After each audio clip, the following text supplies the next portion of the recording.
अस्मद्गुरुसमारम्भां यतिशेखरमध्यमां लक्ष्मीवल्लभपर्यन्तां वन्दे गुरुपरम्पराम् ஆழ்வார்கள் வாழி அருளிச் செயல் வாழி தாழ்வாதுமில் குறவர்தாம் வாழி ஏழ்வாறுமுய்ய அவர்களுரைத்தவைகள்தாம் வாழி செய்யமறை தன்னுடனே சேர்ந்து அகலகில்லே நிறையுமென் அலர்மேல் மங்கை உரை மார்பா நிகரில் புகழாய் உலகம் உன்னுடையாய் என்னை ஆழ்வானே நிகரிலமரர் முனிக்கணங்கள் விரும்பும் திருவேங்கடத்தானே புகழொன்னில்லா வடியேன் உன் அடிக்கீழமர்ந்து புகுந்தேனே அகில புவன ஜன்மஸ்தேம பங்காதிலீலே வினத விவிதபூத புராத ரக்ஷைகதீக்ஷே ஸ்ருதிசரசி விதீப்தே பிரம்மணி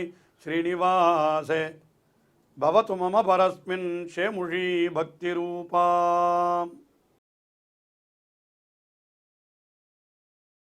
திருவேங்கடமுடையானை குறித்து மணவாள மாமனிகளுடைய நியமனத்தாலே சில ஸ்தோத்திரங்களை அருளி செய்தார் பிரதிவாதி பயங்கரம் அண்ணா என்கிற ஆச்சாரியர். முதல் ஸ்தோத்திரம் ஸ்ரீ வெங்கடேச சுப்பிரபாதம் என்பது. அடுத்தபடியாக அந்த திருவேங்கடமுடையானை துதித்து ஸ்ரீ வெங்கடேச ஸ்தோத்திரம் என்கிற துதி நூலையே அருளி செய்தார். அவை இரண்டையும் நாம் அனுபவித்தோம். அதற்கு அடுத்தபடியாக அமைந்திருக்கிற ஸ்தோத்திரம்தான் ஸ்ரீ வெங்கடேச பிரபத்தி.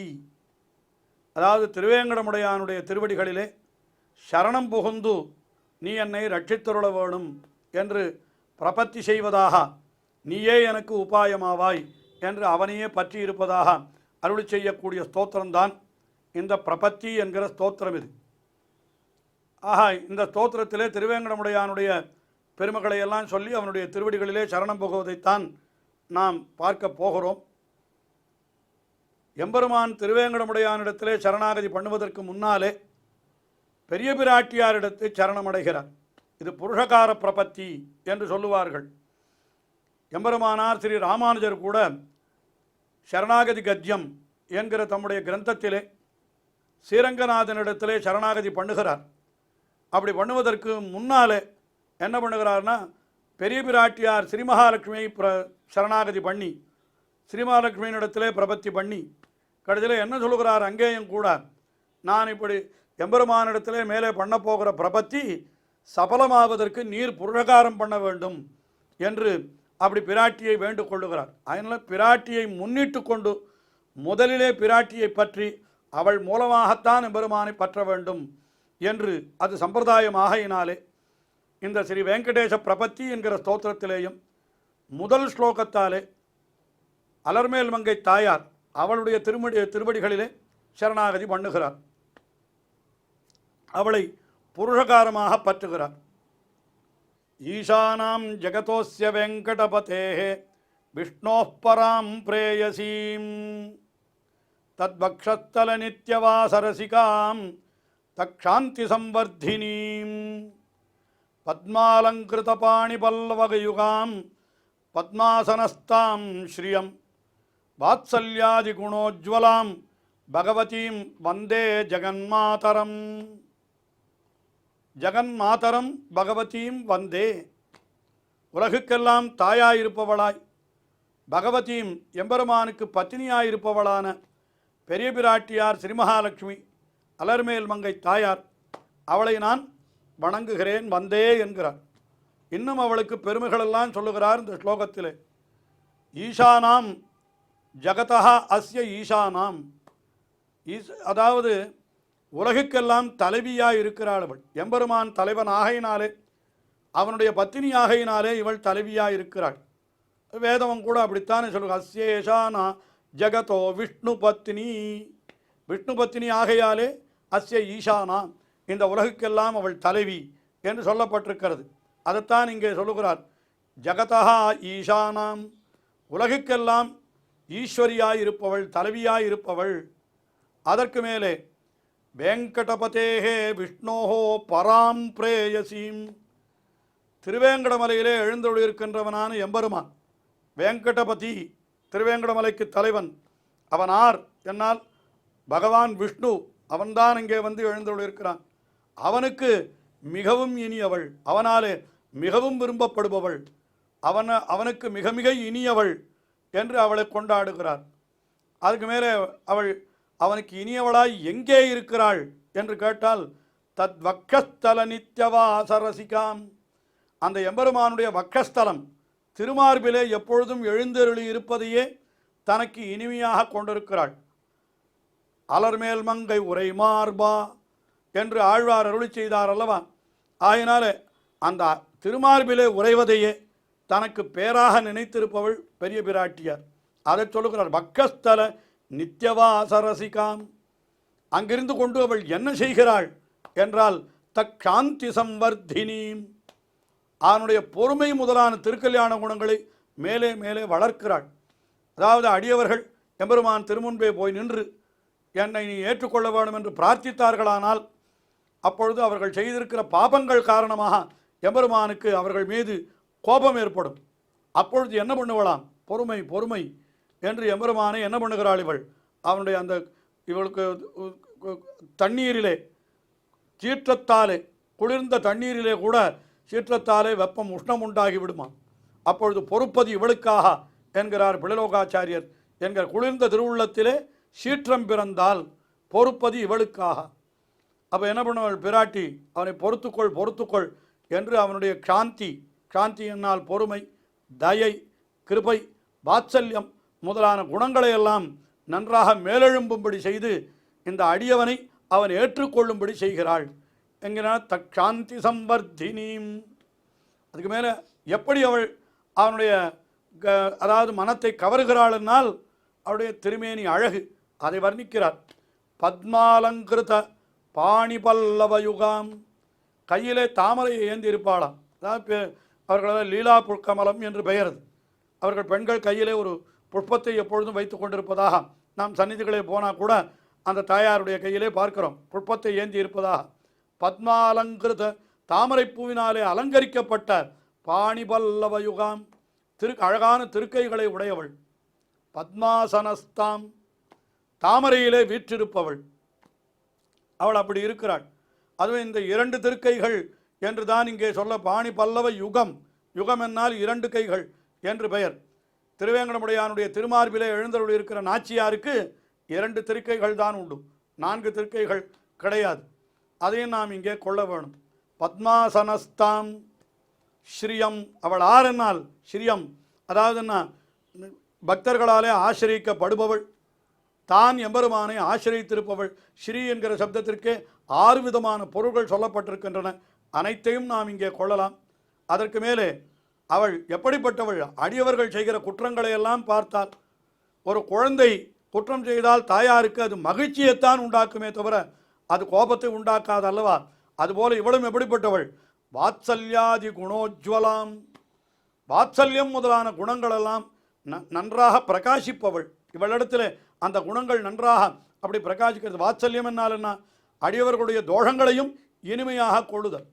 ஒரு குழந்தை ஏதோ ஒரு காரியத்தை செய்து விடுகிறது தவறாக இருந்தாலும் தாயாருக்கு, அட இந்த குழந்தைக்கு இவ்வளவு தெரிந்து விட்டதே என்று அதை கூட இனிமையாகத்தானே கொள்ளுகிறாள்.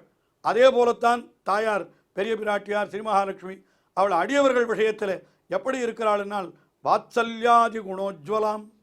அப்படிப்பட்ட பெரிய பிராட்டியார் ஸ்ரீ மகாலட்சுமி அலர்மேல் மங்கை, அவளை பகவதியும் ஜெகன்மாதரம் வந்தே, அப்படிப்பட்ட பகவதியான, அதாவது எல்லோருக்கும் தலைவர் பகவதி என்னால் அவளும் நல்ல கல்யாண குணங்களை எல்லாம் உடையவள் என்று பொருள்.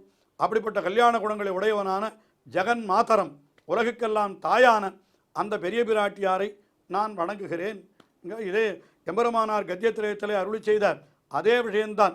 பகவன் நாராயணாபிமதான ரூப ஸ்வரூப ரூப குண விபவேஸ்வரிய சீலாத்யனபதிகாட்சிய அசங்கேய கல்யாண குணகணாம் பகவதீம் ஸ்ரீயன் தேவீம் நித்யானபாயினீம் நிரவத்யாம் தேவதேவ திவ்ய மகிஷீம் அகில ஜெகன் மாதரம் அஸ்மன் மாதரம் அசரண்ய சரண்யாம் அனன்ய சரணா சரணமகம் பிரபத்யே என்று அவர் என்ன சொன்னார், அப்படி நான் உன்னை சரணம் பத்துகிறேன்.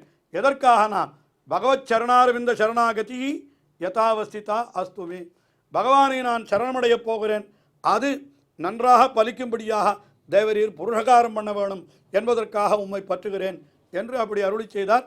அதே போல இங்கே பிரதிவாதி பயங்கரம் அண்ணாவும் இந்த ஸ்லோகத்தை அப்படி அருளி செய்து அங்கே அவரும் கூட அகில ஜெகன் மாதரம் என்று சொன்னார். இவரும் பகவதியும் ஜெகன் மாதரம் என்று அப்படியே நாம் தொடர்ந்து இருப்பதை பார்க்கலாம். இப்படி பெரிய பிராட்டியாரை புருஷகாரமாக முன்னிட்டு கொண்டு அடுத்த ஸ்லோகத்தில் திருவேங்கடமுடையானை சரணம் பத்துகிறார். ஸ்ரீமன் கிருபா ஜலநிதே கிருத சர்வலோக சர்வஜ்ஞசக்த நதவத்சல சர்வசேஷின் சுவாமின் சுஷீல சுலபாஸ்ரித பாரிஜாத ஸ்ரீ வெங்கடேஷ சரணௌ சரணம் பிரபத்யே. திருவேங்கடமுடையானை என்னவென்று அழைக்கிறார்? ஸ்ரீமன்னு. ஸ்ரீமன்னு என்னால் எப்பொழுதும் பெரிய பிராட்டியாரோடு கூடியிருப்பவனே. கீழ் ஸ்லோகத்திலே பெரிய பிராட்டியாரை பற்றி சொல்ல வேண்டிய விஷயங்களெல்லாம் சொல்லிவிட்டார் அல்லவா? இப்பொழுது ஸ்ரீமன்னு, அந்த பெரிய பிராட்டியாரோடு கூடியிருப்பவனே. என்னால் அவனாலும் நம்மை கைவிட முடியாது. பெரிய பிராட்டியார் கூடவே இருக்கிறாள் அல்லவா? நிச்சயம் நம்மை அவன் கைவிடுவதற்கு ஒப்புக்கொள்ளவே மாட்டாள். அதனால் அதை நினைவுறுத்துகிறார் முதலில். அந்த பெரிய பிராட்டியாராலே இவனுக்கு நன்றாக மேலோங்கி கிளப்பப்பட்ட குணங்கள் யாவை என்னால் அதை சொல்லுகிறார். கிருபா ஜலநிதே. கிருபா, கிருபா என்னால் கருணை. அந்த கருணைக்கு கடலாக இருப்பவன் கருணை கடலே. பிராட்டி தான் இந்த கருணையை எழுப்புகிறாள் எம்பெருமானிடத்தில். அதுக்கு மேலே கிருத சர்வலோக, உலகத்தையெல்லாம் படைப்பவனும் இவன்தான். எல்லா உலகங்களையும் படைத்தவனே என்கிறார் அவனை பார்த்து. ஏனால் அந்த பிராட்டியினுடைய மகிழ்ச்சிக்காகத்தான் இவன் உலகத்தையெல்லாம் படைக்கிறானாம். இதெல்லாம் ஸ்தோத்திரங்களிலே திவ்ய பிரபந்தங்களிலே காட்டியிருக்கிறார்கள். பிராட்டியினுடைய மகிழ்ச்சிக்காகத்தான் உலகத்தை படைத்தல் என்கிற காரியத்தையே எம்பெருமான் செய்கிறான் என்று அப்படி காட்டியிருக்கிறார்கள். அதனால் கிருத சர்வலோக, அதுக்கு மேலே சர்வஜ்ஞ, யார் யாருக்கு என்னென்ன வேண்டும் என்பதை நன்றாக அறிந்தவன். எது செய்தால் யாருக்கு நன்மை என்று எல்லாவற்றையும் எல்லாம் அறிந்தவன். சர்வஜ்ஞ என்னாலன்னா எல்லாம் அறிந்தவன். உலகத்தையெல்லாம் படைத்தான். எதற்காக படைத்தான்? ஒன்றி உலகம் படைத்தான். இப்படி படைத்தால் யாராவது 2 பேராவது தன்னுடைய திருவடிகளை சரணம் புகுந்து தன்னுடைய அருளை பெற்றுக்கொண்டு வந்து பரமதத்திற்கு சேரமாட்டார்களா என்கிற காரணத்தினாலே தான் கிருத சர்வலோக, உலகத்தை படைத்தான். சர்வஜ்ஞ, எல்லாரையும் அறிந்தான், எல்லாவற்றையும் அறிந்தான். அவரவர்கள் வேண்டுபவற்றை கொடுப்பதற்கு வேண்டிய சக்தியும் இவனுக்கு உண்டு. அதை என்ன சொல்கிறார்? சக்த, சர்வஜ்ஞ சக்த. சக்த என்னால் சர்வசக்தி என்கிற குணமும் உண்டு இவனுக்கு. அதற்கு மேலே நதவத்சல, உன்னை வணங்குபவர்களிடத்திலே வாத்சல்யம் உடையவனே. அவர்கள் செய்கின்ற தோஷங்களை எல்லாம் போக்கியமாக கொண்டு அவர்களுக்கு அருள் செய்பவனே. ஏன் அப்படி அருள் செய்ய வேண்டும் என்னால் சர்வசேஷின்னு, அவர்கள் எல்லாருக்கும் இவன் தானே தலைவனாயிருக்கிறான். ஆயினாலே அவன் அதைத்தான் செய்ய வேண்டும், வேறு வழி இல்லை. எல்லாரும் அவனுடைய உடைமைகள், எல்லாரும் அவனுடைய அடியவர்கள். ஆயினாலே செய்துதான் தீர வேண்டும். சுவாமின்னு, எம்பெருமானே. சுஷீல, மிகவும் சௌசீல்யம். திருவேங்கடமுடையானுக்கு உண்டான குணம் சௌசீல்யம், சௌலபியம். அதுதான் அடுத்தது சுஷீல சுலபா. சுலப என்கிறார். சுலபன் என்னால், சீலம் என்னால் மேன்மை பாராமல் எளியவர்களோடும் கலந்து பழகிற நிலை. சுலப என்னால் எல்லாருக்கும் எளியவனாய் இருக்கிற நிலை. அது திருவேங்கடமுடையான். அவனுக்குத்தான் இந்த சௌலபியம் என்கிற குணம் திருவேங்கட மலையிலே மிகவும் பிரசித்தம் என்று அப்படி காட்டியிருக்கிறார்கள். வாத்சல்யம், சௌசீல்யம், சௌலபியம், இந்த குணங்களெல்லாம் அவனிடத்தில் மிகவும் நிறைந்திருக்கின்றன. ஆசிரித பாரிஜாத, ஆசிரிதர்கள் அடியவர்கள், அவர்களுக்கெல்லாம் பாரிஜாத்த மரம் போல வேண்டியவற்றையெல்லாம் கொடுக்குபவனாயிருக்கிறான் என்று இவ்வளவு தூரம் அவனை சொல்லி, அப்படிப்பட்ட ஸ்ரீவேங்கடேஷ, ஸ்ரீவேங்கடேசனே, உன்னுடைய சரணவ் தவ சரணவ் சரணம் பிரபத்யே, உன்னுடைய திருவடிகளிலே நான் சரணமடைகிறேன். அப்படியே துவயமந்திரத்தினுடைய அர்த்தத்தை நாம் இங்கே கொள்ளலாம். ஸ்ரீமன் நாராயண சரணவ் சரணம் பிரபத்யே என்று இருக்கிறது. ஸ்ரீமன் என்று முதல்ல ஆரம்பித்து விட்டார். அதற்கு பிறகு நாராயண என்கிற சொல்லினுடைய அர்த்தம் என்ன? பல கல்யாண குணங்களை உடையவன் என்பது தான். அதுதான் இங்கே அத்தனையும். கிருபா ஜலநிதியே, கிருத சர்வலோக, சர்வஜ்ஞ சக்த, நதவத்சல, சர்வசேஷின்னு, இதெல்லாம் நாராயண சப்தத்தினுடைய அர்த்தம்.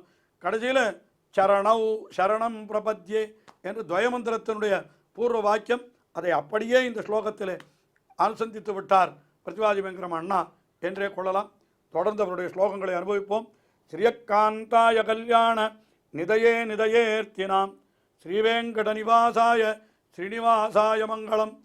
ஸ்ரீமத் சுந்தரஜாமா திருமுனிமானசவாசினே சர்வலோக நிவாசாய श्रीनिवासाय मङ्गलम्।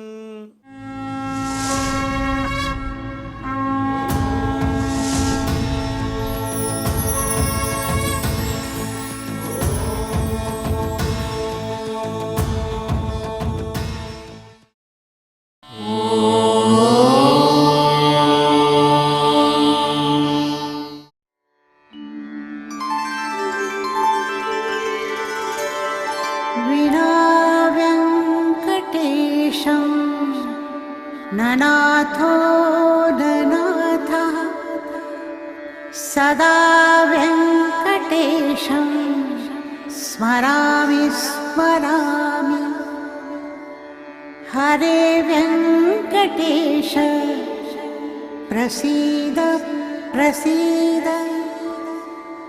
प्रियं वेङ्कटेश प्रयच्छ प्रयच्छ।